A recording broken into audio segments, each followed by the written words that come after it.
সকালবেলা আমাদের special vehicle checking যখন চলে, ভেহিকেল চেকিং চলা অবস্থায় এসআই ফ্রান্সিস সালাম অ্যান্ড এসআই মদন সরকার তারা যখন চেকিংয়ের সময় একটা গাড়িকে যখন সিগন্যাল দেয়, গাড়িটা তখন হাইওয়ের উপরে মদের জেলাতে গাড়িটা সিগন্যাল না মেরে খুব স্পিডে ডুয়ার চাম্পাওয়ার ওটা রওনা দেয়, তখন গাড়িটাকে চেস করতে শুরু করে এবং গাড়িটাকে কী করে এখানে যে ভেটেনারির কাছে, চেরমা ভেটেনারির কাছে তখন গাড়িটাকে পায়, ততক্ষণে গাড়ি ড্রাইভার গাড়ি ছেড়ে পালিয়ে যায়।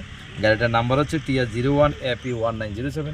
গাড়িটাকে আমরা যখন সার্চ করি খুব ভালোভাবে আমাদের আমাদের যে ফ্রান্সিস এবং মদনের টিম যখন সার্চ করে দেখা যাচ্ছে এখানের মধ্যে সেপারেট একটা চেম্বার বানিয়ে দেওয়া হয়েছে, আর্টিফিশিয়াল চেম্বার, যেটা নর্মালি ওই গাড়িতে থাকে না। ওই চেম্বারটার থেকে যখন প্লেট খুলে দেখা যাচ্ছে, খোলার আগ মুহূর্তে আমাদের যখন এখানে সাসপেক্টেড এখানে ড্রাই গাঞ্জা বলে মনে হচ্ছিল, আমরা অ্যাকর্ডিংলি হায়ার অথরিটিকে জানাই এবং সিভিল অ্যাডমিনিস্ট্রেশনকে জানিয়ে আমাদের একজন আমাদের এক্সিকিউটিভ ম্যাজিস্ট্রেট সাহেব এসেছেন, ওনার উপস্থিতিতে আমরা এগুলো চেক করার পরে টোটাল 47 প্যাকেটে total 96.5 kg, 96.5 kg suspected to be dry ganja, যেটা আমাদের কি টেস্ট অলমোস্ট দেওয়া পাওয়া গেছে। এই রিগার্ডে আমরা একটা এনডিপিএস অ্যাক্টের মামলা আমরা নেব এবং ইনভেস্টিগেশন স্টার্ট।